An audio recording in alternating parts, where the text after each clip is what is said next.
Boop, boop, boop. Got it. All right, awesome. Welcome, everybody. So good to see you all. Yeah. I really look forward to getting together with this group, I gotta tell you. Yeah, It's fun. Yeah, isn't that cool? You know.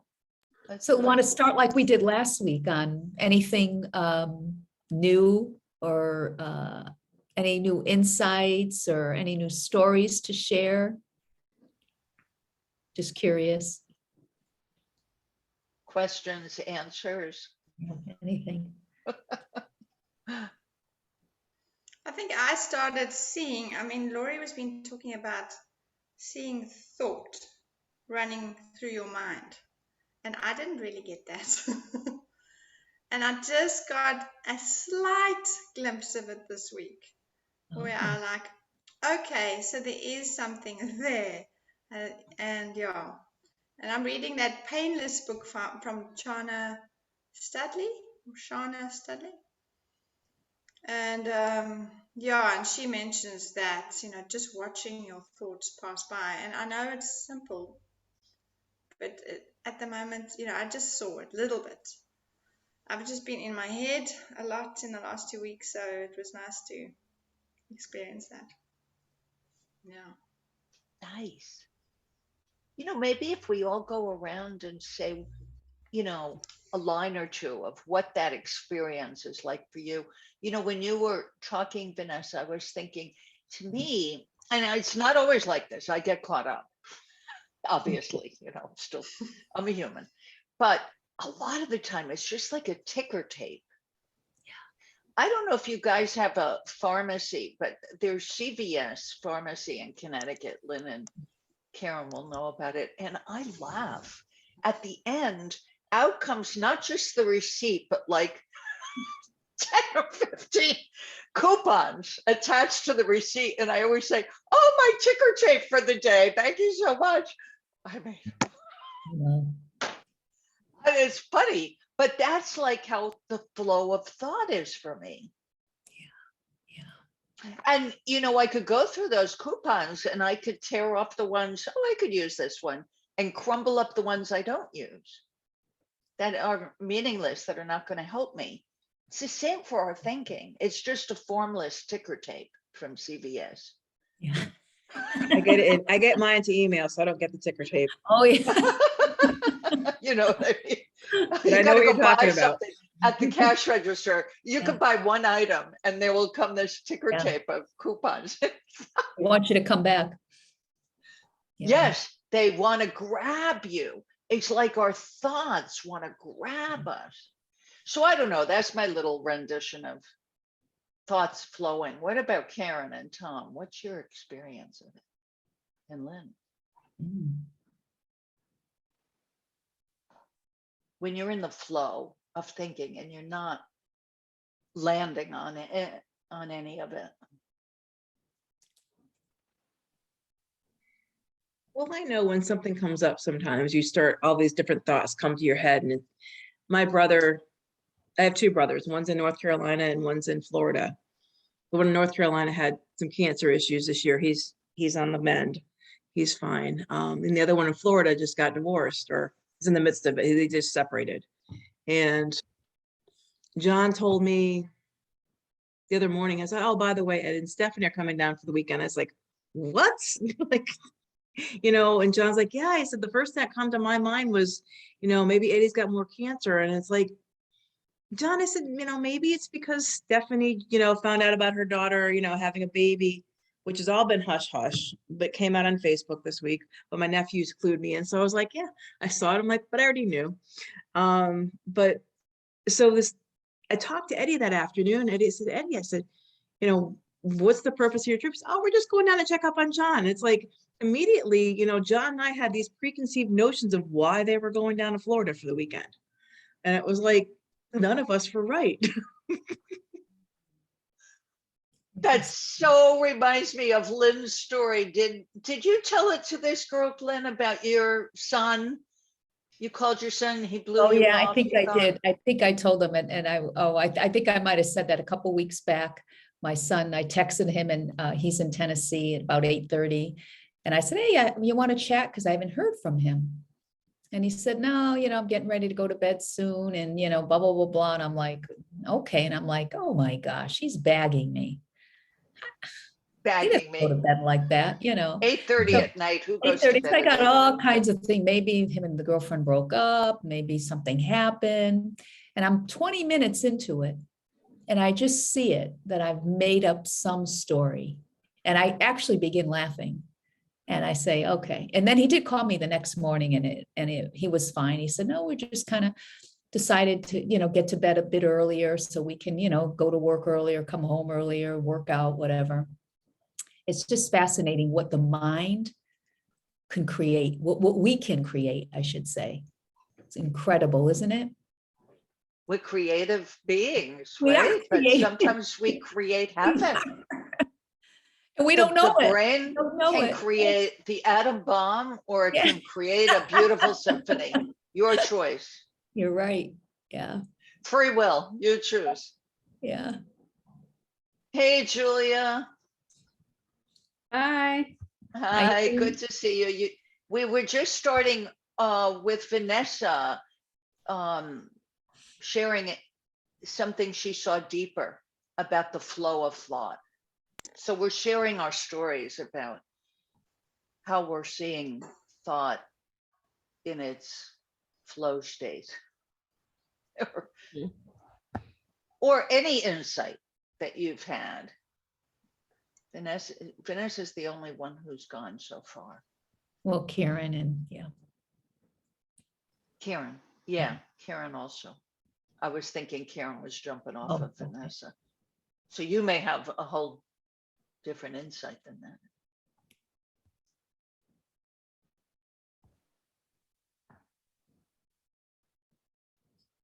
that. Tom. Yeah, well, I can share something. Let's see. I was noticing how, we talk a lot about thought and, like thought creating an experience. So we have certain thoughts about something. But I was also noticing that I can have what seems to be like the same thoughts or similar thoughts about something in my life. And sometimes it feels really bad. And sometimes it's like, oh, this is not really that big a deal.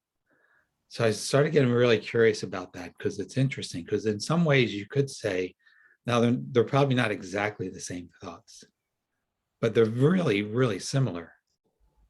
Let's say it's like financial or something going on in the home, or, the cats are doing something. And sometimes sometimes it bothers you and sometimes it doesn't. So I got really curious about that. And it's almost like that's a deeper level to thought, in the sense that sometimes it looks serious and sometimes it doesn't. And some people have spoken about how, it's just your state of mind, or your, Sid would say, level of consciousness would account for that. And so toward the end of the week, I just had this insight. It's like, oh, wow. So a problem, the only reason I have a problem is because that's how I'm seeing it. And it's not like denying the things that are going on, but I'm seeing it as a problem. And to me, that's the constant through life. Either I'm seeing something as a problem or I'm not seeing it as a problem. And when I'm not seeing something as a problem, I'm usually pretty content or happy. And it's only when I'm taking it seriously or seeing it a certain way. So that was really, to me, that was really a big insight. So anyway, that's kind of what I see. So cool. I have a question about this. Yeah. For all of us. So what creates the difference? What is it that creates the moment that we don't see it as a problem? Same thing, right? If it could be written out in a sentence in our head, we would see that as a problem one moment, at one day or one moment, and not see it as a problem another moment. Well, what I was seeing around that is it is another, there is another thought in there. It's almost like sometimes things have um, some other quality to it. It's the same thing, but it has another quality to it. But that quality is a bit more, maybe it's a more subtle thought, which is to say, this is happening, and the thought is, I don't like this. Or the thought is, this is really serious. Or the thought is, this is a problem, or this shouldn't be happening. But it's not, in the past has been as obvious because you're focusing on the thoughts about the content. But it is another thought. It's very, but it can seem subtle. Yeah. That's what I'd say. Yeah. And it's almost like Yeah. universal, almost like a universal negative thought. I don't like this. This shouldn't be happening. Mhm. This is going to hurt me. But those, so something along the lines of that. Yeah. So there's like a secondary thought of, Yeah. I got to pay attention to this. This is serious. Or the secondary thought of, well, that's just my swan song. That doesn't mean anything. It's just my habit of thinking. And isn't that thought the thought that puts meaning onto the thing we're thinking? Yeah. Yeah. What do we make of the thing we're thinking? That's more thought, obviously, because everything is thought. And it's in the moment. It's not like you can't say, okay, bring up good meaning. Yeah. Right. Okay, bring up bad meaning. It's just in the moment, but the feeling lets you know. Yeah. Bad meaning, positive meaning, negative meaning. I mean, that's how it looks to me. Yeah. And the other part of that is because so many of the things that I think about, let's just say things that I feel bothered by. So many things that I think about when I'm thinking about it, there's really nothing in that moment that I could even do about it. Right. And I'm thinking about it. And so I think another, subtle thought that comes up in our minds is that this is actually relevant right now. This thinking about this is relevant for me to think about this right now, or this situation is relevant when I'm out for a walk and nothing else is really happening. So I think that's another kind of universal or like regular thought that gets added on to the other, whatever we make of the situation. Like, it's really important to be thinking about this right now. Or why wouldn't I be thinking about this? But when I see that, I don't really have to, it's not like I can control it. It's just that I see that I'm doing it. That's all. I just see that I'm doing it. Mhm. But when I see that I'm doing it, it's not really happening so strongly, because I've woken up to it, and I still kind of feel the effect of it, but I've woken up to a bigger, like, I see what I'm doing. Yeah.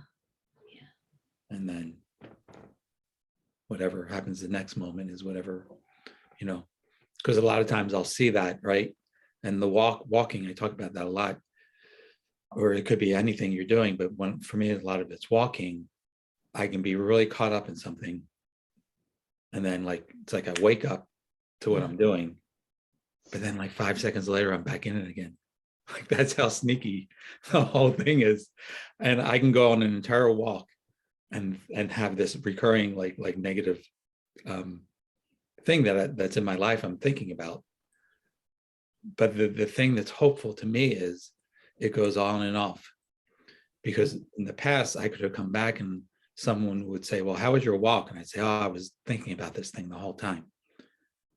But the fact is, I wasn't thinking about it the whole time. I was thinking about it, and I would stop thinking about it. And it's so funny. I shared this with a friend, and just that story, and the person tried to diagnose me. Oh, you have repetitive something syndrome. I was like, no, I'm human. This is what we do. It's not a big Lovely. deal. We must all have this then. We must all have this syndrome. Yeah, yeah.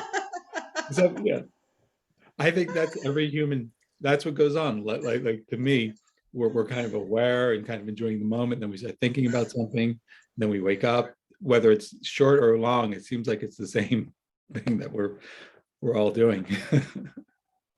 Anyway, so that's what I was seeing. Wow, that's awesome. So you're seeing, what just comes to me is you're seeing how you work really in a way, Yeah. right?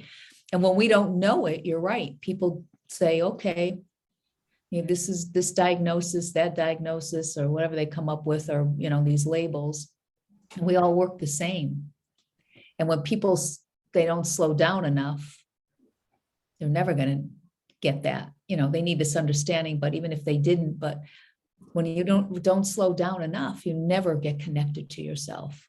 You know, that's beautiful, just seeing it. I have a similar story too. Yeah. Yeah. That's the power. The power is seeing it with humility, right? And then Yeah. we're just always in a better place, even if it's for another moment. Who cares, right? Like you say, we come in and out all the time. Yeah. Yeah. Yeah, and I'm reminded with some of you know Alan, who's in the mystery school. He talks about that, and when he notices, he just like pats himself on the shoulder. Okay, yeah, Love That's awesome. there I go, and it's okay. That's awesome. Because you got to give yourself a break. I feel Yes. Yes. with so much in this. Sometimes I see it in this conversation. Understanding people really can sometimes beat themselves up over, oh, I shouldn't be doing this. And it's just like you have to give yourself a break. I feel. Yeah. No Absolutely. shoulds. Exactly. Yeah. Mhm. Yeah. When I was first learning the principles, I'd still have my depressed moments. And man, I could be 5 minutes into sadness and I'd be judging myself. You should know better. Yeah. Well, that's not true. You know, that tells you, you know, how far I've come in my understanding. And that's true for all of us. And I'm going to go further in my understanding. Yeah. It never stops. That's wild, right? It is. Like people say, the gift that keeps on giving, the gift that keeps on giving, That's right. That's the right. gift of understanding. Yeah. Yeah. So Beautiful. cool. Thanks, Tom. That's awesome. Yeah. Okay, Who else? Julia, by default. Anything to share? Just curious. Yeah, actually, I have a trip coming up. I leave tomorrow, actually. So I'm going to be in Europe for about 2 weeks. Wow. I'm going to Finland and then Hong Kong and then Madrid. And I don't really know after that part, but it's just been causing me a little bit of stress, not going to lie. When I know that I have a big trip coming up like this, and I know I'm leaving my dog and my apartment and everything for weeks at a time, it's like, okay, I have to water the plants. I have to cook my dog's dog food and make sure his stuff is ready for the sitter and pack my bag. And just, it's like I have to check off all of these boxes in my mind that I feel. And I've noticed some like emotions that I don't feel on a day-to-day basis that are creeping in. Like I felt anger for the first time in a while, not that long ago, like last week. And then it took me a second. I was like surprised, like, wow, like I realized I was stressed out and it was causing this reaction out of me. And then I judged myself for a second, and then I stepped back and I was like, I haven't felt angry and I couldn't even remember the last time. Like, I'm just going to feel what this feels like now. And then within seconds, it was gone. And I was like, man, like I really wanted to feel what that was going to be like. Where did it go? It was like the weirdest thing. And I'm like, So then I just like, that went away. And then yesterday I was driving home I was like running errands for my trip. And I was thinking about leaving my dog, and for like 2 weeks, 3 weeks, I'm like, he's going to miss me so much and I'm going to miss him. And I just wanted to cry about it. Like, I just wanted to be sad about it. And I started judging myself again. I was like, I was like, no, I have to push through. I have to get my stuff done for my trip. I can't be focused on like these other things that are going to bring me down. And then I noticed that I had this incredible insight around this time last year, where when I ignore my true emotions that are creeping in, I get this anxious feeling inside of me that I call anxiety. And I always thought that I had this huge issue around anxiety and having to like medicate and yoga and meditation and do all these things to keep it in check. And then it came back, it's like this insight went full circle back to me again. And I realized again that when you're suppressing the emotion that wants to come out, that's where it's like this feeling of anxiety is building inside of me, like something wants to come out and I'm suppressing it. I'm not letting it happen. So I let myself cry for a second. I got home and I just didn't even think about it again. I laid with my dog and we had like a great time, and all my anxiety and nervousness about this trip went away. And I was back to normal again. It felt like I was back to my normal healthy state of just like, I'm going to get stuff done when it happens. I'm going to work it all out. Yeah.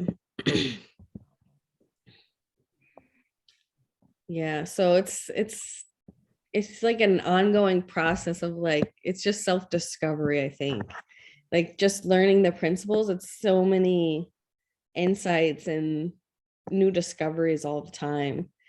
And in different phases of my life, because it's like when I'm home, I notice the principles in work. And then when I go to work, I notice the principles in working there too. And it's a different experience. Wow.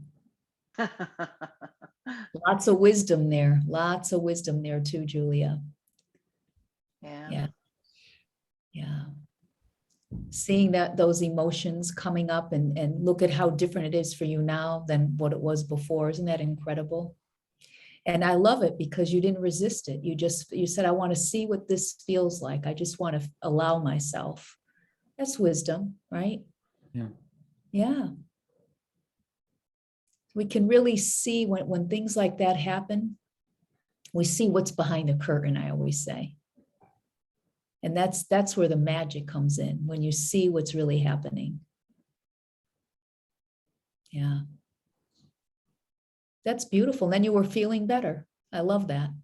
Yeah, it's like sometimes I categorize certain feelings as like a bad feeling, like anger or sadness or grief, things like that. And it's like, oh, avoid those feelings because those are going to make you feel bad. But in reality, it's just the life, the duality, the changing, the flowing of life. Yeah. And when you resist that flow, that's where that like uneasiness comes in. Yeah. When you label it as a big deal or bad or wrong or shouldn't be happening, it's that secondary thought that Tom was talking about, placing meaning on it. Yeah, when you just see it as life in the moment, experiencing life in the moment, Yes. it flows. The flow of life. You're not grabbing it. Yeah. And when you try to grab it, you can't. Right. When you say, I want to have this sad experience, I want to see what it's like, and boom, it's gone. Yeah. Isn't that the truth? Yeah. I had something similar happen. I think this will be useful for me to share. When I first got to Florida at the Advanced Human Studies Institute, here I was following my boyfriend at the time. He wasn't a fiance. We did have a short marriage, 7-year marriage, but this was at the beginning of our relationship. And I thought, I didn't know where he was. I didn't know he was taking me to the Advanced Human Studies Institute. That's where I met Roger Mills. Aside from meeting Sid Banks, I met Roger Mills. I met Bill Pettit. I didn't know who these people were going to be in my future. I'm just following the boyfriend because I could be back on the West Coast. I mean, the East Coast from the West Coast. We had been living in Florida, in California, in San Francisco. And I was getting back to at least the East Coast, which is closer to my family in Connecticut in the Northeast. That was my thinking. So I'm at a payphone. This tells you the year, 1985, when they had payphones. I'm standing at a payphone. I have no memory of who I'm calling. Oh, I know what it was. I had just found out that I had failed the oral part of the MFCC, the Marriage, Family, Child Counseling license in California. Of course, I kind of knew I'm never going back to California anyway. I'm going to have to take another licensing exam on the East Coast. But in my mind, this was terrible. I mean, most people, they pass the written and they fail the oral. You have to do the oral 2 or 3 times. Same thing happened to George Pransky. So I'm on the phone ready to call somebody. I had a panic attack. My first panic attack. I had one after that, and I had this thought, oh my God, this is what the people I'm going to be working with, some of them might experience this. I want to know what it's like. I want to experience it. And it was gone. Okay. Yeah. Right? So similar to what Julie was talking about. Yeah. And it happened one other time. I was walking into a Dunkin' Donuts, maybe, I don't know, a month later. And out of the blue, honestly, I don't know what I was thinking. Out of the blue, I had that same feeling. Not as bad as thinking I have to drive myself to the ER because I'm having a heart attack, but it was definitely, close to panic attack. It was more than anxiety. It was pretty panicky. And I got interested again. Gone. Couldn't grab that feeling, wanting to grab panic. I couldn't get it. I just could not get a hold of it. But I had enough of a taste. I'll tell you that. It was long enough. Yeah. But the feeling of, oh, this is so cool. This is so different than what I'm used to. And then it was gone. Yeah. So seeing it is everything. I had like maybe a month or so ago. Oh, I didn't even tell you this, Lori. I had a mammogram scheduled like every year and make the appointment for the next year. And I was taking my mom, so I figured I will go the same day. So I had switched insurances, and it's like a health share plan, whatever, But anyhow, something told me just to call them up because I didn't have my ID cards because I just joined like weeks before. So I call up, and the day before I'm scheduled for the mammogram, this is in January. And the lady said, well, she says, there's a 3-month waiting period for you to use your preventative benefits. I said, what? That's ridiculous. And so I could feel myself. So, okay, I see. It's not your fault. I said, but that the broker sold me a bill of goods. I said, because he never mentioned that. So anyhow, she said, you can go blah, blah, blah date. So it's like, 5 o'clock at night, the place is closed. We're going tomorrow morning. So I hang up, and all of a sudden I'm just hysterically crying. I'm like, oh my gosh, how did this happen? I'm not married anymore. Now I don't really have good health insurance. What if, God forbid, something happens? And I go down this whole rabbit hole for about 10 minutes, and I'm just crying. I feel hopeless. And I don't say I feel that often. Might have been just, I don't know. I don't feel it often. So I'm just crying and crying. So 10 minutes goes by. And I was same thing, following the feeling. And I realized, it began to fade. And I said, okay, Lynn, this is just, it's just in the moment, And then about a half hour or so later, it occurs to me, it's a good thing you called, because who knows, would have you been whacked with probably a $2,000 bill or a $1,000 bill? That's what occurred to me later. So I went the next day, took my mom naturally. The lady understood, and we just made another appointment. But when you can see that what's really happening, once you see it, it just, you experiencing it, but I wasn't in bed for a week. It didn't have me, I just never allowed myself, similar to Julia, to experience something like that. I might have poo-pooed it and not even experienced it. I would have suppressed it. So I thought that was just fascinating, fascinating. Yeah, Yeah. allowing yourself to experience it, it dissipates on its own. Yeah. But Yeah. when you suppress it, like judging yourself, you're not supposed to feel this way, and you have to plow through it, that really makes it come out more, Yeah. right? Mhm. I'm like just seeing this deeper right now. Yeah. I am too, because Lori, after your story, I realized when I had my panic attack, I told you guys my mom told me to get on medication, and it was a whole thing, but it was the same scenario where I was leaving for a trip and my mom was here visiting, and I felt I had to be in like tip-top shape before my trip so that my head could be in the right place and I can get everything done. So when this like nervousness hit me, this panic attack grew because I was feeding into it. I was guessing, why am I feeling this feeling when I need to be having a clear, mindset? I was fighting against it. And that was causing it to grow and grow and grow into something else, something bigger that more than it was. Cool. Mm. Cool insight. Fighting against it makes it grow. Yeah. That would be a great children's book. Yeah. So true. More thinking. We're creating more thinking on top of that. Yeah. Bringing it to life even more. Yeah. Yeah. Yeah. Bringing it to life even more. For sure. Shining that light of consciousness, like kicking it up a few notches. Let's make that light brighter. Let's really see. Yeah.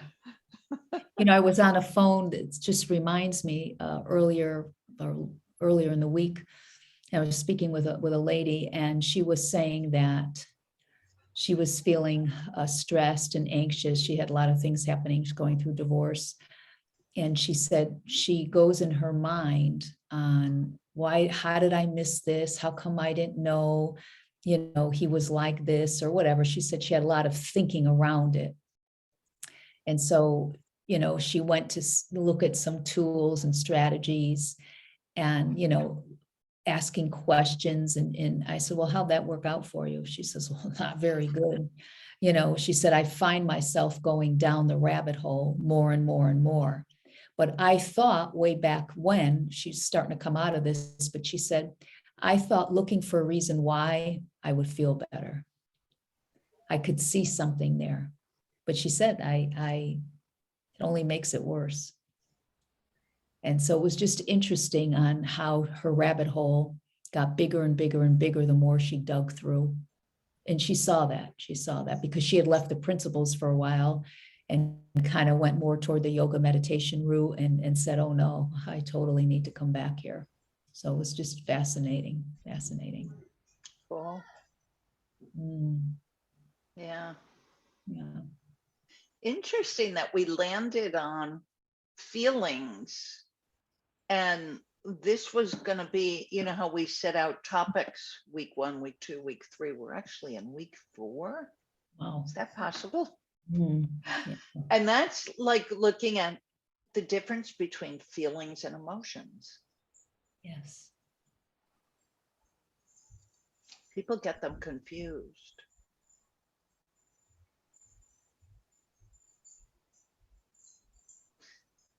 So to me, and I'm going by what I learned from George Pransky, so it's going to sound probably a little conceptual. But I know it's also my experience too, that there is a difference between the feelings of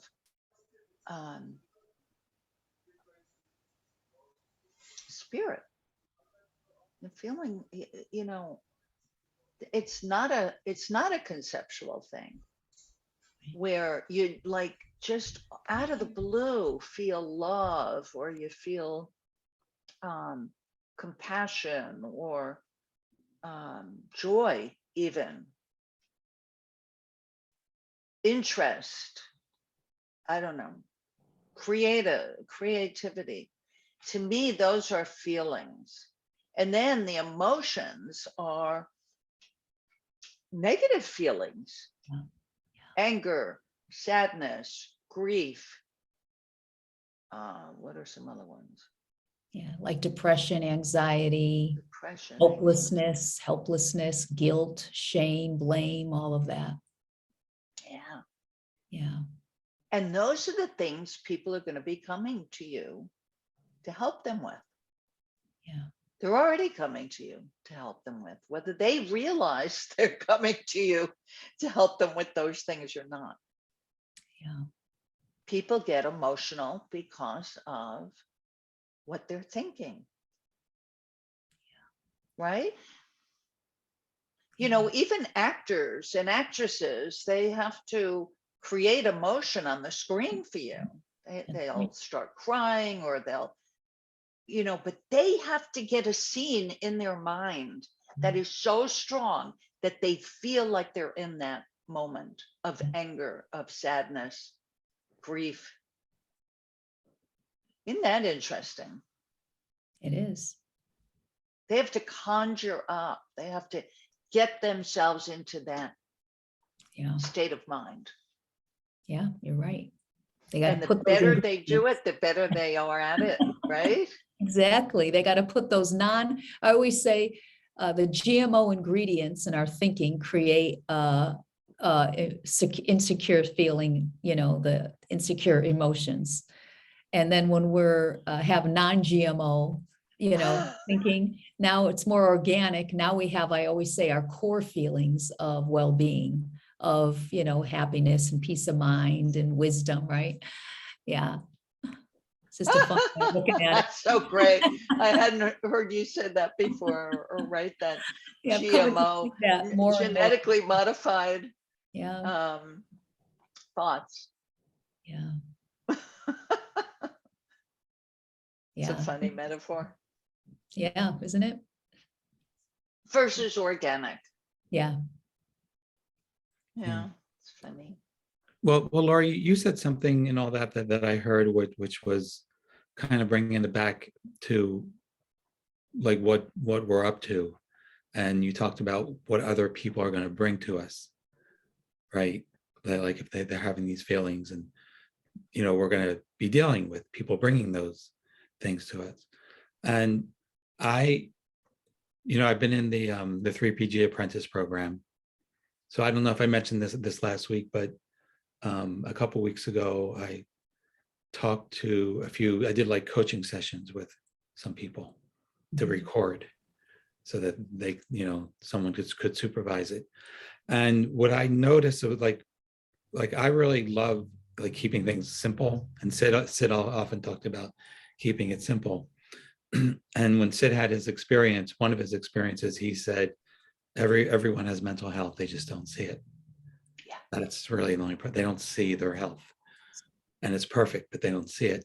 So what I noticed was when I was talking to people, they come with a problem, but when they talk for a while, you can see their mental health at work. yes, And you can point it out to them, and that makes a difference. So last week when Julia was talking to me, right? So this is a perfect example. We were talking about the cats and whatever, but she noticed that I was already taking it lightly. So it wasn't like you're getting advice, oh, you should take this lightly. She's like, look, you're already laughing. You're already taking it lightly. And I didn't realize that. So now in this past week, I noticed I'm taking the whole thing, continuing to take everything very, very. So last week was different from the other weeks because I'm taking it lightly, because she pointed out was already happening. And how cool that is. Like that so much takes the pressure off of like when someone comes to me with something, I'm like, wow, I have no idea what to say about that, because I don't. But if I hear their mental health and I can point it out where it's already working, then they can see it for themselves. Isn't that amazing that we can do that for each other? And I got to experience both ends of that. like me being, doing that with other people, and then Julie doing that for me. So I think that's really, really helpful. Yeah. Yeah, and it kind of wakes up.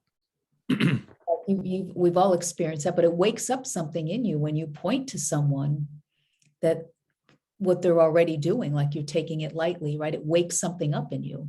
Mm-hmm.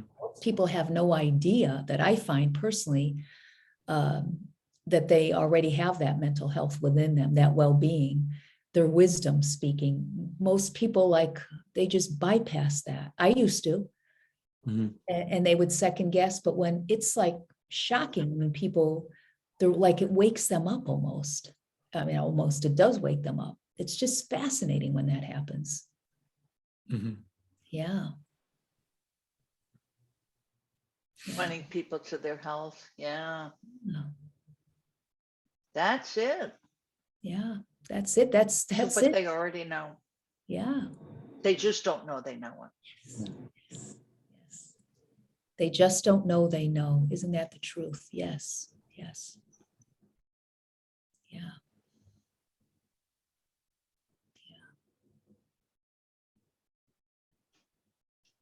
So what else do we want to say about this before pairing you guys up?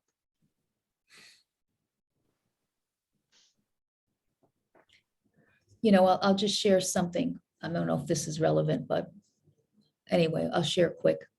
I'm talking to my son, my other son, on the phone yesterday, and he started this new job. And he said, oh, he likes it, startup company, whatever. So the guy, did some research. And he said that he read somewhere that if you have 2 drinks, you'll be automatically creative. Bing, bing, bing, I'm like, okay, Lynn, take a breath, So I said, are you kidding me? I said, so I went in behind out, like, I'm like hysterical. This is the garbage that's out there. And I said to him, I went through the whole thing. We already are creative. You're just in your head. He goes, Ma, are you kidding me? Really? And like, my son's not into this. And he was like shocked. And I said, you know what, Brian, I'm going to write an article on this, and I'm going to record a video and give it to your 31-year-old boss. You give it to him. And that's what I'm going to do. But I'm like, are you kidding me? So he's like offered this to people in 2 weeks in their company to come on a Zoom call with 2 drinks. And so they can be creative and get new ideas. I was like, are you kidding? I was just floored. This was like last night. And I'm like, we got to talk, Brian. We're going to talk about this. So I was just stunned. So that's what's out there. What job does he have? He works in, he's in the marketing side for this company. Oh, yeah. really strange. Can you Oh, imagine? Lori, catch your breath. Oh my God. I just realized I had to catch my breath on that I one. know. You should have seen me. I'm like, this is just ridiculous. And I said, creativity comes it's our natural state, Yeah. Brian. You don't need 2 drinks to be creative. So I'm going to What led him? What led, or the writer of that article? I'm like super curious. Some guy, It's I got to so see if I can crazy. find it. Oh, it has stats and it's backed up by, they put these, that's what they give credibility to these articles. I see more and more for myself out there. You throw a study and no one questions it. This person or scientists, throw a scientist in there that people believe anything. So I've got to get a hold of it, but I am going to record. This guy seems to be open. I'm going to do that this weekend and finish my article that I started this morning. And I'm going to send it to him. I'm going to give it to my son to give it to them. Hopefully he will. This is ridiculous. Yeah. Well, No, I've been, sorry, Tom. no, go ahead, Vanessa. Go ahead. I've been trying, I don't know, years ago, my daughter got very sick. And I kind of I thought I lost my creativity. Like, I just couldn't create. And I like to do something creative, even though I don't have to sell it or anything like that. I like to do art, or, I grew up in a house where there was a lot of art, and I've just always had an affinity for it. Just even to look at it, it's beautiful, And And then this week, it was odd because I've got this feeling inside of me. I just need, and it's abstract art, because I can draw and all of that, but I'm wanting to get into abstract art, which is especially like it's, you really have to just allow your wisdom to come through and not to judge it and just roll with it, which I'm not saying that I'm doing a very good job with it, but I'm kind of like letting it, I'm putting the paper out there. I've got my daughter next to me. I'm like, just go, Emma. Just go for it. Big brushes, small brushes, wiggle, waggle, whatever you can do. It was amazing. And then we're both doing it today. And I mean, there's still an element of like judgment coming out, like, oh, it doesn't look that good yet. And then you can layer it and you can, then you mark making, anyhow, so that was like, that creativity, we all have it. We do all have it. It's just allowing it to come out. Though there are times when we don't seem to, sorry, my computer's not, don't seem to be, there are times when we are in a bad way, just getting that creative, it does seem to stop. When we are mentally in our heads and thinking too much, it does move away. It's finding that spot again that you can actually just create from. So that was mine. Yeah, absolutely. Crazy. Yeah. So. Tom has that experience too, huh? Yeah, yeah, and it's very similar. So the thing with the drinking is, like, you can easily see this is all people's thoughts, because when people drink, and I used to joke about that with my friends when we would go out. I would say there's like a perfect amount of alcohol to have for things to start flowing, not too much, but a certain amount, and things would start flowing. And to me, the way I see it now is I think the alcohol suppresses a lot of actually can suppress some of the negative thoughts or the inhibitions thoughts, so things flow. But you don't need a drink to do that. You can do it where Vanessa just described. You can start painting, and then you get a better result. You actually do. But the creativity is natural, and it's the thoughts that seem to get in the way, and that's what the alcohol seems to temporarily take away. So if people understand what even with working with the alcohol thing, why that's working, That's right. and that you can do that anytime. You don't need the alcohol. Exactly, because really our thinking has changed when we're drinking or doing any habit. And that's why people, try to fight a habit with cognitive behavior therapy, but it always comes back to the way we're thinking about it, because the habit looks like a good idea.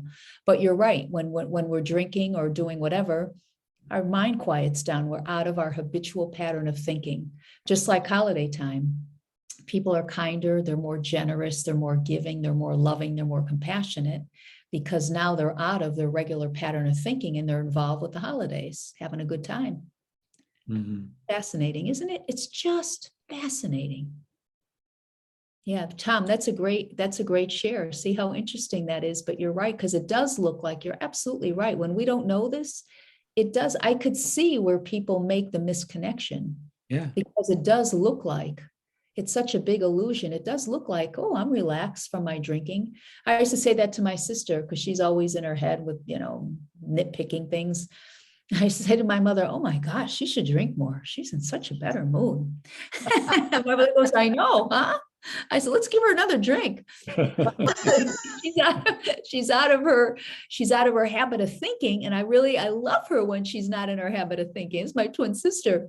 She's just so much fun. But when get her up here, forget it, Fascinating.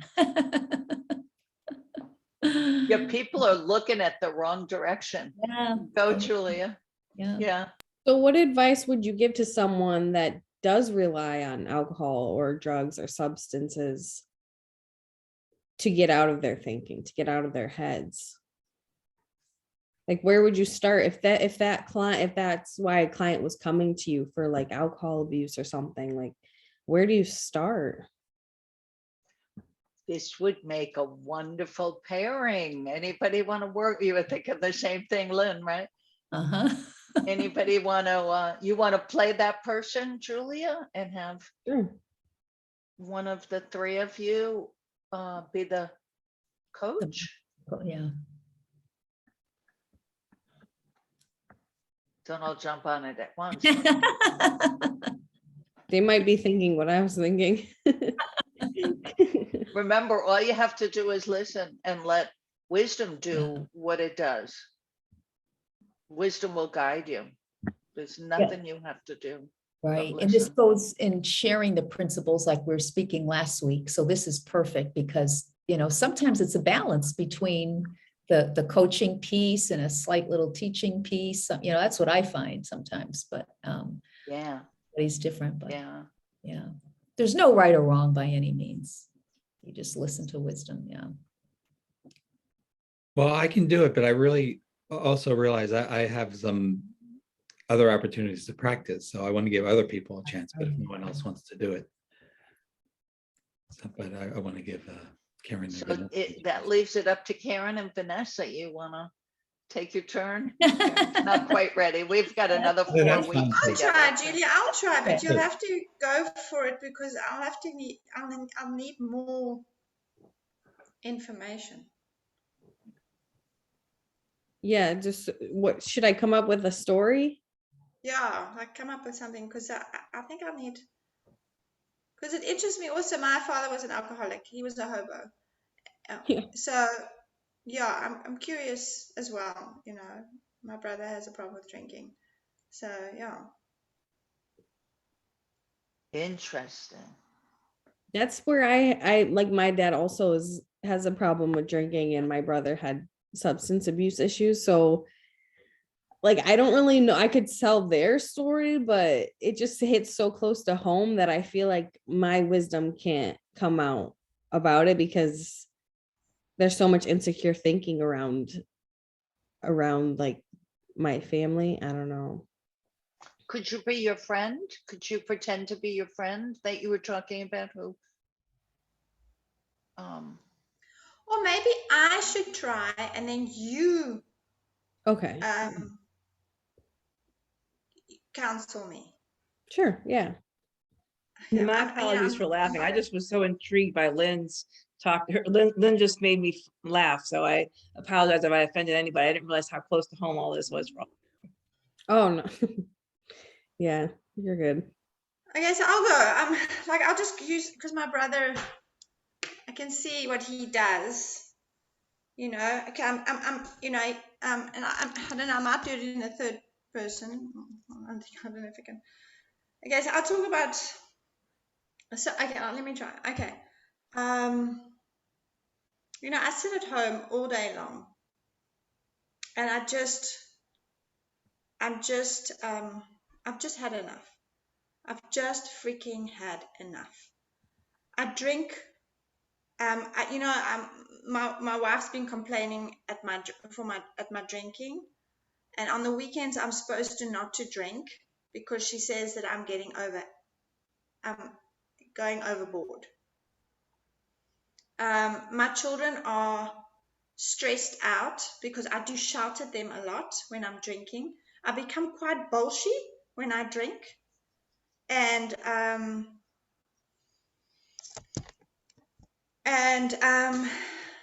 you know, but I'm also, I mean, I'm just the life of the party.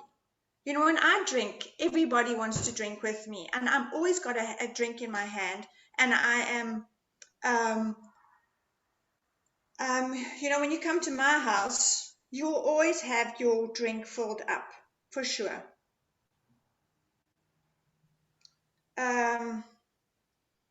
You know, it just comforts me. It comforts me too. And you know what? I like drinking. Don't freaking change me. Because you know, it's awesome. You know, and if my father was an alcoholic, I don't freaking care. I'm different to him. You know? These are things that yeah, don't push me. You know, I like drinking. It's my thing. You know, my friends drink with me. You know, my best friend makes me feel comfortable. We drink together. Am I helping?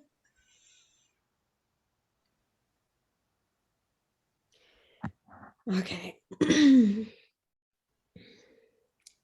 So, would you say that there are other times throughout the day when you're not drinking that you feel similar emotions of being calm and at ease and secure, where you're not thinking about drinking or having a drink?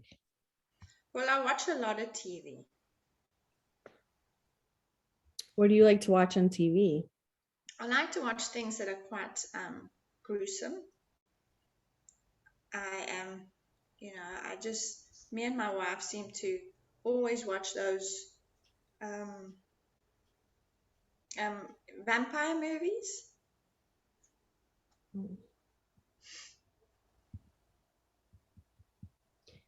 So there are other moments where you're engaged with watching a film or being with your wife where you can find some peace.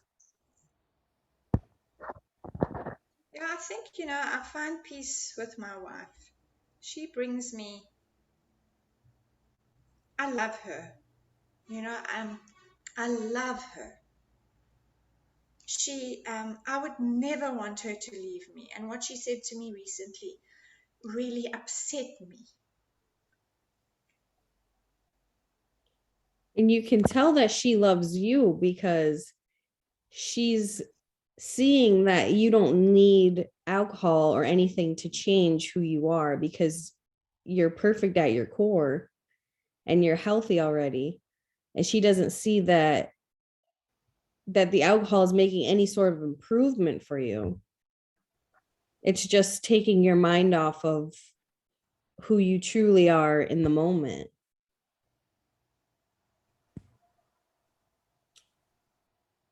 And it sounds like she might be a really good support system for you. She is.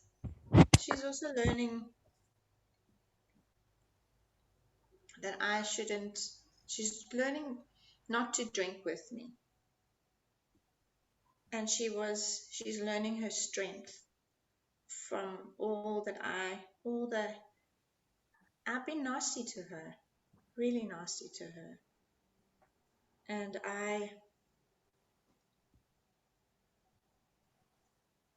yeah, she's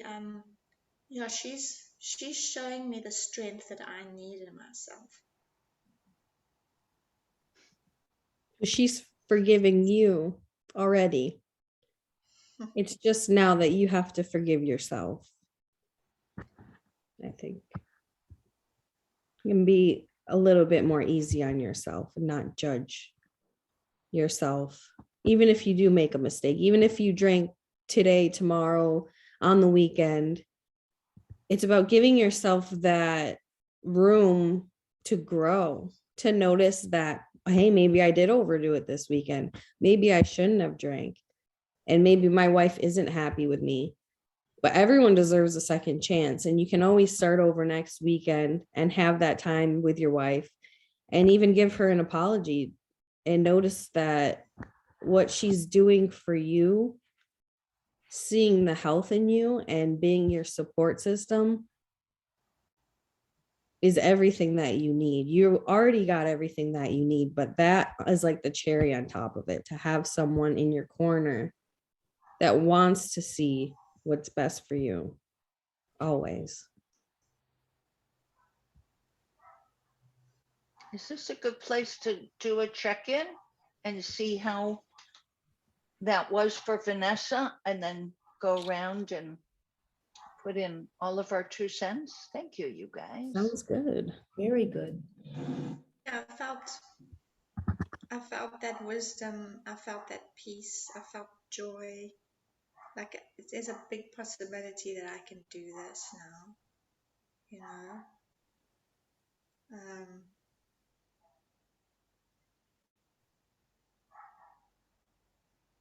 yeah, no, it was really good.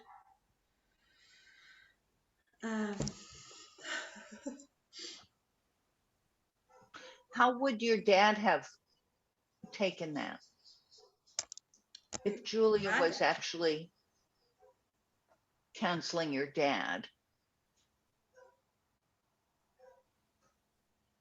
My dad. That you think. Yeah, it was your dad that you were playing, that you were acting. No, it was as. my brother.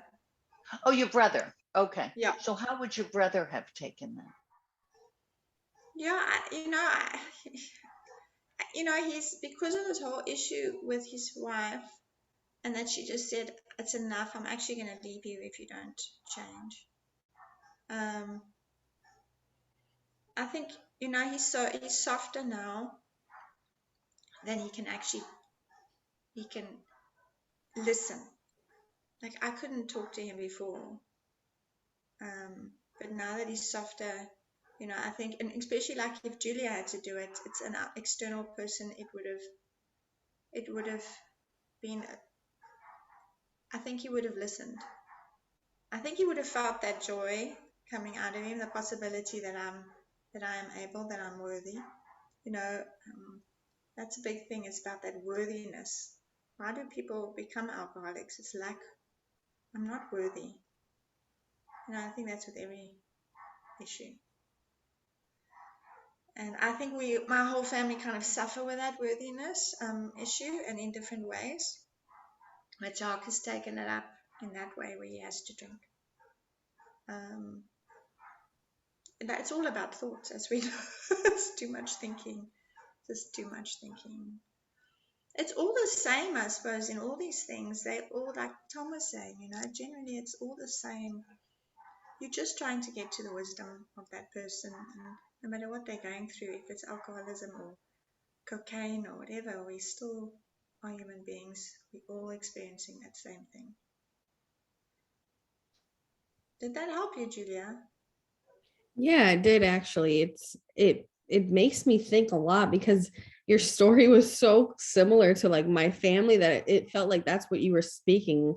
So at first I was feeling like really just like, I don't know, my chest got tight and I was like, oh my gosh, it feels like I'm talking to my dad right now. But then after like I calmed down, it was like that's when the wisdom was coming out of me. That's when I noticed. I was like, oh, okay, now I'm speaking to the health of this person, instead of trying to like use my intellect to figure out what the source of the problem is. And it's actually like a really common scenario where the person that's has the addiction has someone like a spouse or someone that is at their wits end. Like basically this happened to my brother and my dad, where like my mom was just like, I'm done, like you keep drinking, I'm done. And then that is the final straw with them, where they'll step back and reassess and quit whatever they're doing for a little bit because it's like they're doing it for someone else. So I find that a little bit tricky to really get to speak to the wisdom of someone where they're really just looking at like all the loss in their life, like, oh, I can't do it because I'm just going to lose the last person that I have, or so I still find it a little bit tricky, but yeah, it just depends on the person. But don't you think that you found it tricky because it's so close to home? I mean, I Yeah, also found yeah, it because my heart started, when you started talking about the whole issue, my heart started also closing up. yeah, My experience with my father was he was a hobo, and he was not just an alcoholic, he was on marijuana hectically. Well, he started with it, and then he became a schizophrenic. So he was on marijuana. He was, and he was drinking all the time. And then he got onto marijuana, and then he became a schizophrenic, and then he was a hobo, And I saw him on the streets as a kid. It was hectic. And we in my town, we have a lot of hobos because I live up by the sea. So I always get a bit nervous with those guys. They seem to always, the one's very friendly with me. And Yeah, You know, it's like you, it's very close to home, and that's maybe why you find it so hard to deal with. But it's Yeah. not that you let can't me, deal with I it. want to point something out to everybody, okay? Because I'm trying to hold on to it in my head and I'm not really able to listen to Vanessa. Because it was something that Julia said a while ago. Sorry about that. I just want to be able to listen without keeping, I should have just written it down. But I think this is a really valuable point. Like what Julia said a little bit ago, when you were thinking about being the coach for somebody dealing with alcohol or addiction issues, you said instead of looking at the source of it, but that's a point that I think we forget. Yes, you want to, we all want to speak to the health in the person, but the source of whatever the problem is always their thinking.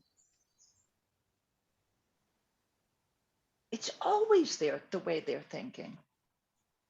Like I got really curious when, gosh, what was it you said now, Vanessa? My memory is not so good. When you said that something about when you were playing your brother, that he gets really mean with this wife who he adores and is so afraid is going to leave him. Did you say that? Boy, that like made the hairs go up on my head. So wait a minute. So you're telling me that you get really mean? This person you're afraid is going to leave you for your alcoholism, and that you get mean when you drink with this person? Really? I don't know. I mean, that's true. Is that true of him? Not before. I mean, this is before he was told by his wife to stop drinking. He did it before then. Not when he, not now. It So was he when doesn't he, get mean when he drinks now with her, but he used to get well, mean when he drank with her. well, yeah, like he would, everybody, alcoholics are mean, eh? Yeah, I think it's something to do with alcohol. It's like Yeah. No, they the flipping like, tempers just go up in some people. Right. That's very true. no, they, And that's yeah. very true. But I'm confused. Are you saying that he is able to not be mean with her when he drinks now, He but doesn't he drink used to now. be mean with her? No, no, I'm no, not no. sure I got that. No. Yeah, no, no, no. She told him that he mustn't drink. And then he's not drinking now. They can drink on the weekends. That's what she said. But I don't think it's to the extent that he was drinking, you know. I think it's more curbed now. So he's not drinking as much and he doesn't get as mean with her now. Yeah, well, she said, yeah. Well, that's got to But these help are the the stories that I relationship. hear from, hey? This is all stories I hear from my mother. My brother isn't going to be telling me all of this.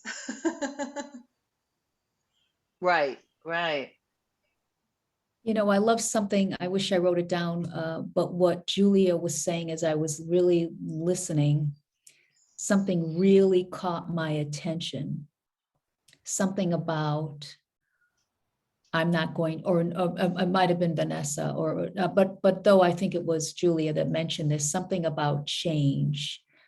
You don't have to change who you are, right? Because when you're not drinking, like she said, at the core of who you are, never, something to the effect that it doesn't change. And that like really hit me, because that's what happens oftentimes in these situations. I had a cousin who was under 40 who OD'd, and she died because she took the wrong combination. She played at Carnegie Hall, never felt good enough, this whole story. And unfortunately, her brother, my cousin, is down the same path. He's even worse. But when we don't really, people don't really, they think they have to change. And I think that's what society tells them. But like with Julia and just listening to Vanessa's conversation, it really isn't about change, because when you look at the health within someone that we see, because we know how we work, if people can begin to see their own health in them, there isn't anything to really change, because the alcohol will fade away eventually by itself once you begin to see, I say see, but experience who you really are. You know, I'm not really putting it into good words, but Oh, I love that. That is perfect. I can't put the words around it, but we don't have to change. There's a big misconception out there around any habit. We already are perfect. We just strayed away in the wrong direction. That's all. Once we come back, the habit fades. Right? Yeah. So I thought that was brilliant. You two were absolutely Yeah. brilliant. Brilliant. There That's was so so much in cool. there. We could have broken that up into like 5 different scenarios. There was so much in there. Like Mhm. so many things that Vanessa said I wanted to question. I wanted to ask more, to go deeper, because there was just so much, so many branches. Did anybody else feel that? Oh, sure. You know, like, do you take this branch? Do you go with that branch? Yeah. But Lori, I'd like to know what branches there are now that you've raised that. Well, that branch that Lynn pointed out, right? That was one. The one that I pointed out about, and they were all lines of curiosity. Like the one I pointed out about, wait, let me understand this. Like, you get mean at your wife who you adore, and you're afraid she's going to leave you when you drank. Okay, if it was in the past. You know what I'm But do saying? you I mean, raise that that was up with the huge. person? Do you actually talk about that with the person? Those curiosities. I would ask a question. Yeah. I don't talk about it with them. I ask them a question. I would ask, like, well, how do you normally feel about her when you're not drinking? Right. That's one question. Yeah. There's probably, 5 That different just questions. comes to- yeah. All 6 of us would come up with a different question. But the point is,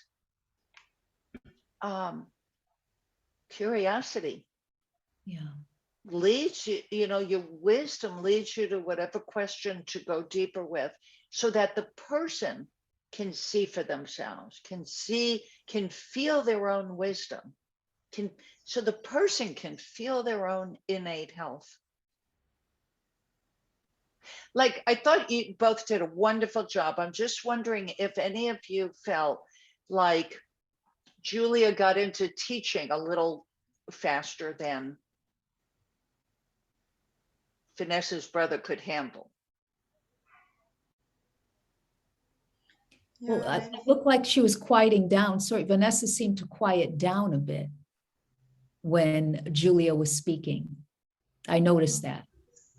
I don't know if anybody else But I knows. think that would be Vanessa. I don't know that it would be her brother. Oh, well, the brother, I right. don't think her brother Right, would yeah. have been Oh, I see what ready. you're saying. Yeah. Okay. Yeah. See what I mean? Yeah, I don't know that her brother would be able to take in. Like, it was great teaching, but I don't know that he would have been quite ready for a teaching. Maybe I'm wrong. I don't know. No, That I was, see what you're saying, Lori, Mm. because you brought up the asking questions. And now I remember that when you're asking someone and they're speaking, that's usually how they find that wisdom. yeah. That's at least my experience when I talk with Lori. It's like when you're answering the question about something, you find the hole in the story, like about him drinking and the not really appreciating the wife, but he loves the wife. It's like, oh, it kind of dawns on them. It takes them a second to think about it, like in a different light, I guess. Mhm. oh, cool. And then what Lynn said about, I love that you don't have to change the action that you're doing, like the drugs or whatever. It's not changing the action. It's finding your at your core, your strength and who you are, and then that'll just fall away over time. That's something I think anyone would be able to grasp. I think that's Yeah. an easy concept. I like that. Yeah. And to me, because I think Julie was talking to Vanessa, who was sharing about somebody else. I think Vanessa would be open more to the teaching because she was relaying a story about somebody else. Because I could see a change in Vanessa as Julie was talking to her. Because But Vanessa I was also open to what started to Julie was calm saying. down. I also started to calm down because I knew, I mean, I have to give Julie a little bit of a Yeah. break. Yeah. Great observation, Karen. Yeah. Yeah. Yeah. So one of the things that I wanted to say is that, like when I'm going into a session or just like this, like if we go into it and we think like alcohol or drugs are a special problem, we're already going off in the wrong direction a little bit as coaches. Because like for me, it's like I can't go into something like that saying that my job is to help that person not drinking. Because if I can't do that, I don't know how to do that. But what I can do is do what Vanessa did.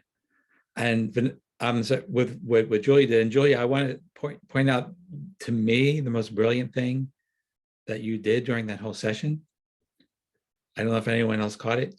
It was when you asked her what she liked about watching TV. Yes. The whole mood of the conversation shifted away. Yeah. That was brilliant. Yes. Then it just changed the direction. And that's, to me, you just changed.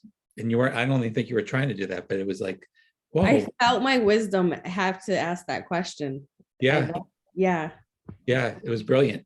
And then, the other things, the whole conversation went in a different direction with that question. And that's how like simple it can be, the curiosity and even though the answer was, I like watching gruesome movies. Like you didn't have to get into that, like, or judge that. It's like, okay, what do you like? Yeah, that was brilliant. Absolutely. And Tom brings up a very, very good point, Tom. And thank you. He's right. It doesn't matter. We're not trying to get people to stop drinking. That's way above I could do, what most of us, but you're getting them to see, their wisdom and their innate health. You're absolutely right. Because that's really not what it's all about. The habit anybody has totally makes sense based on how they're thinking about it. Absolutely right. That's why it doesn't matter what anybody brings to you, what their habit, behavior, or whatever they say they need you for, because that's never a problem. It's, we know obviously behind the scenes on what's happened, but to get them to really see the health in them, I find is key. Yeah.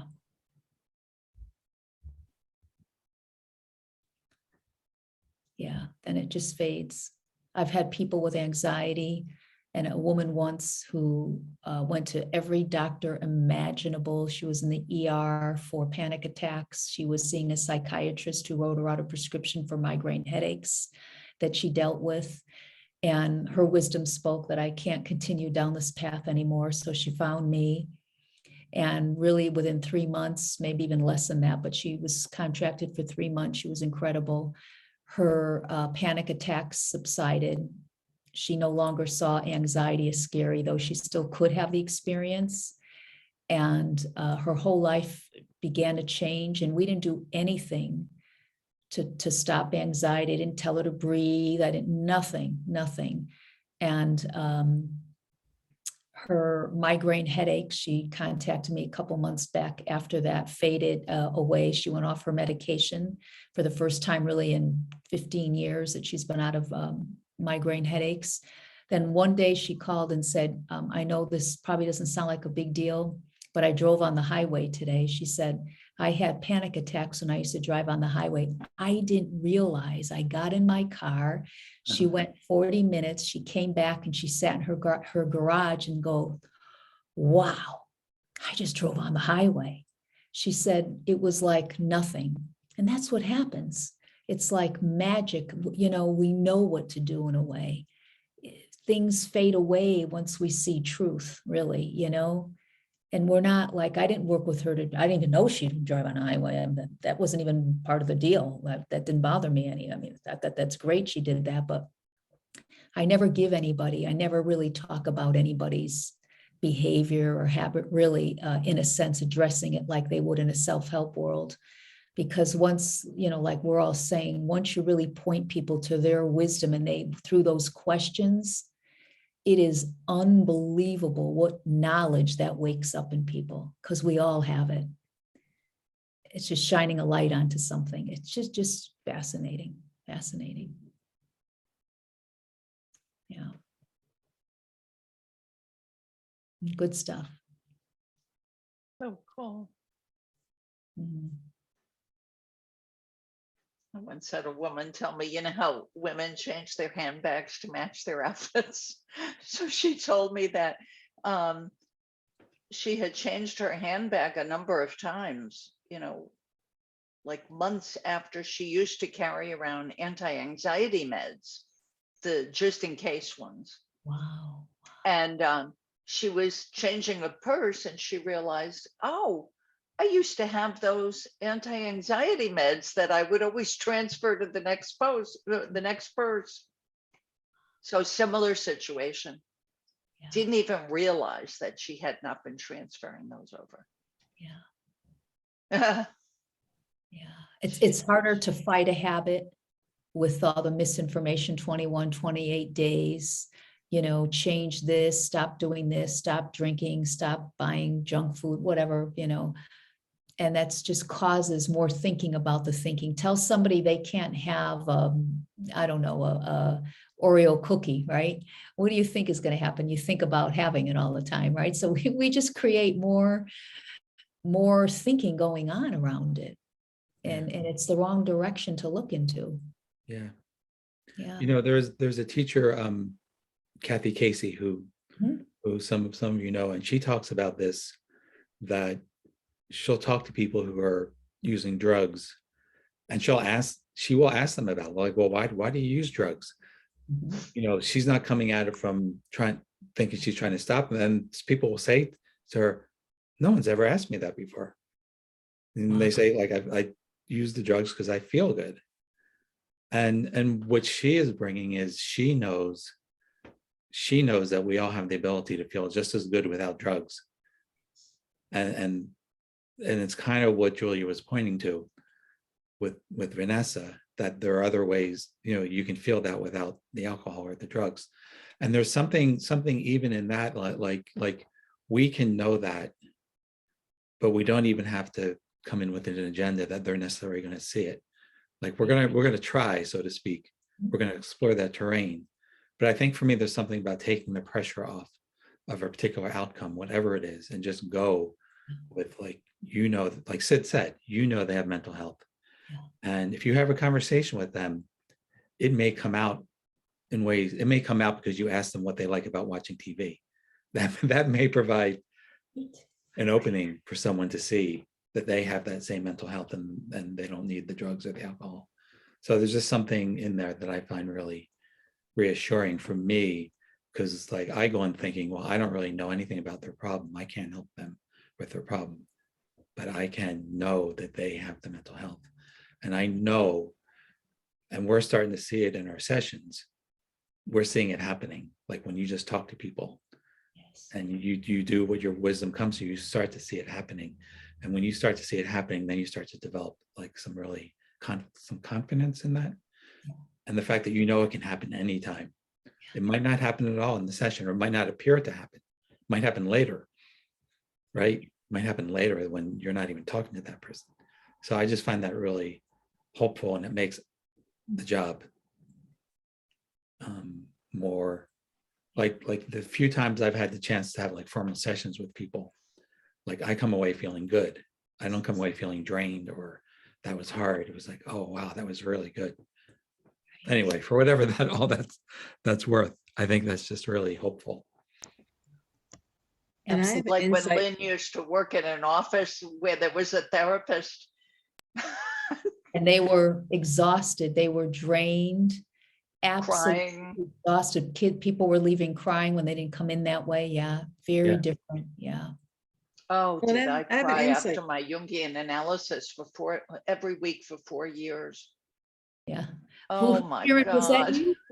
Yeah, Somebody- I have an insight based on what the conversation where it's going. And I think Julia mentioned it. She had to let go to let her wisdom come, and she got quiet. And I think it's that whole quiet mind piece, because she's quiet. She's talking to Vanessa. Vanessa gets quiet.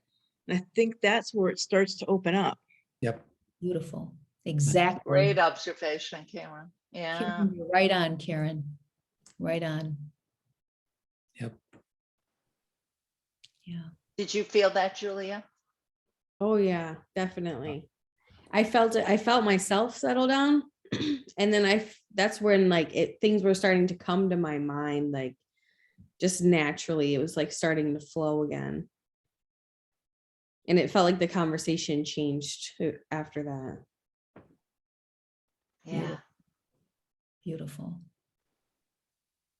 I want to ask, what happens if you are going into a counseling session, coaching session, and you don't feel your peace at all?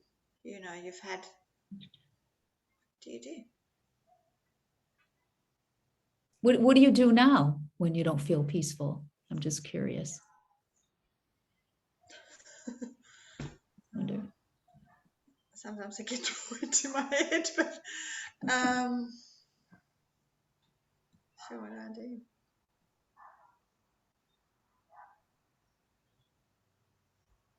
Now, I think of a river just flowing through me, a peaceful river.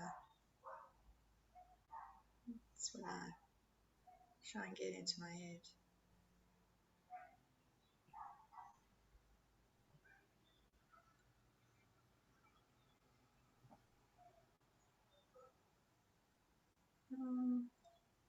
I have a little story, a personal story about that that might be useful. Sure.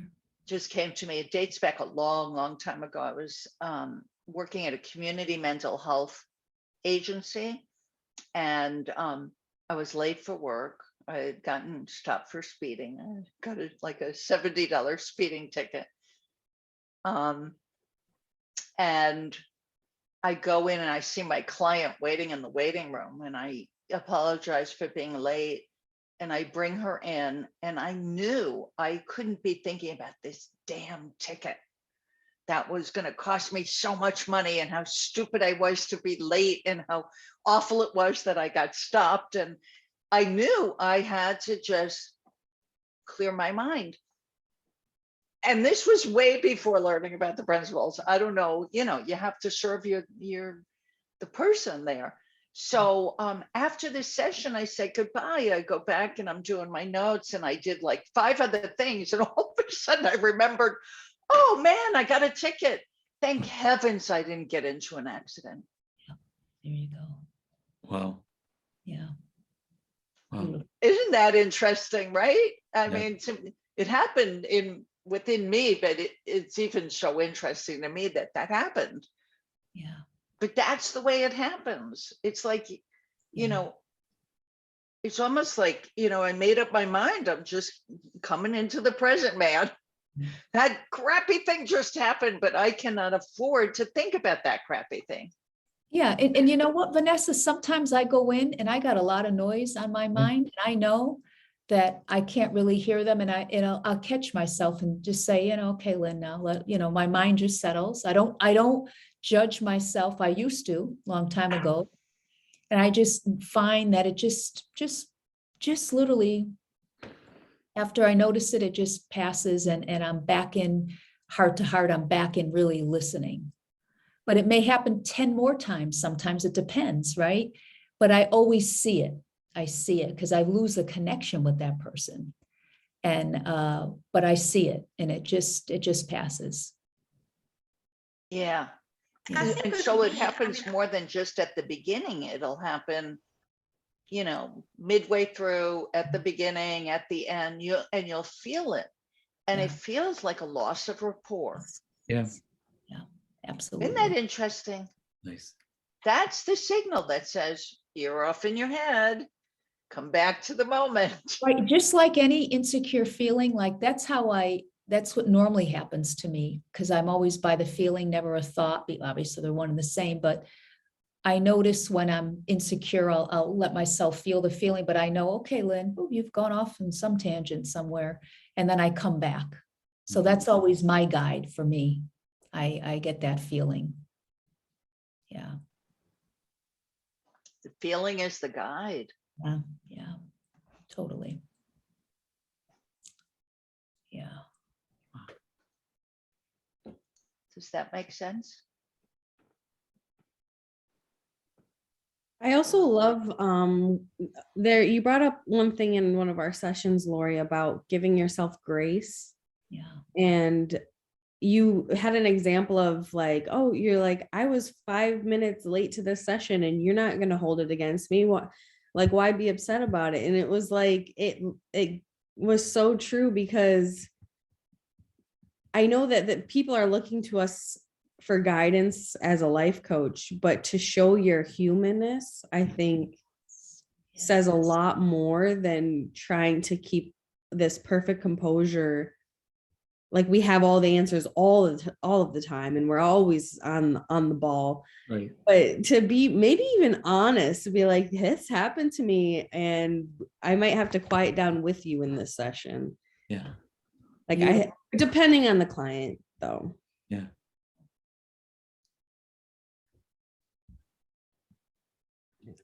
Yeah, it's what I love about the principles. One of the many millions of things I love is it's such a, a level field.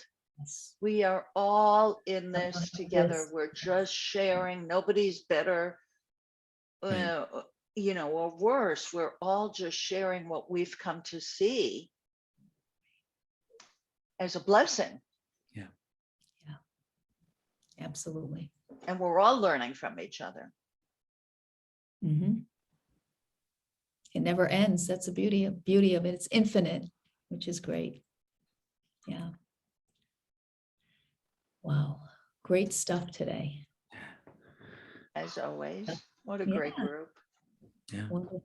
I can't believe it's an hour and a half has gone by already. Wow. I know. Oh my God. Wow. Crazy. I know it's because Vanessa's gotten dark where she is now. Right. It was sunny before. Yeah. Vanessa, is that because the lights have gone out, or because it was light and now it's dark No, naturally? it's because the sun has gone down. Okay. Yeah, it's a little bit light, but no. That's right. I forgot about the lights going out. Right. Yeah. Are you lucky where you live? Yeah. But then I'm lucky where I live too.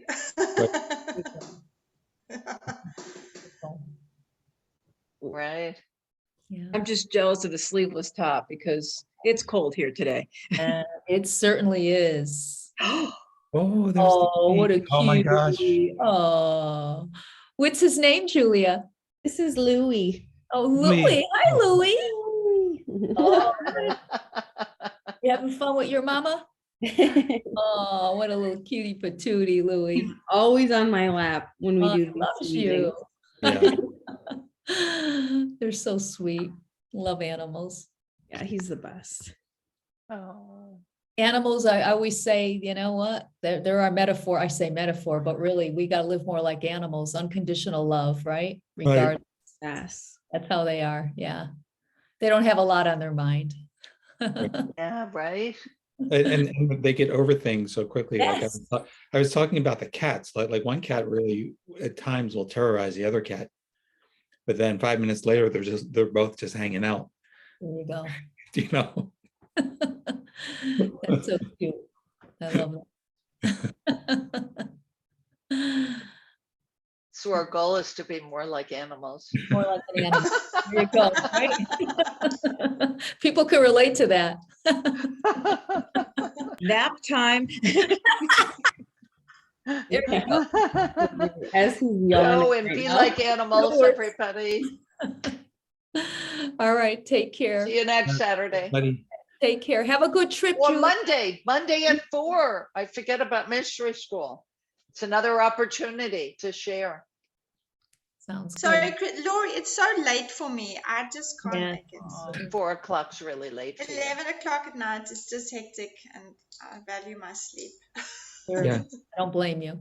I don't blame you. So Have a safe yeah, trip, we were Julia. actually talking Yeah. about Bye. making it later. Before you leave, Karen, is 5 o'clock on Monday too late for you? No, 5's fine. 4 sometimes is funny because if I go to run an errand, it's 20 after 4 when I get home, so.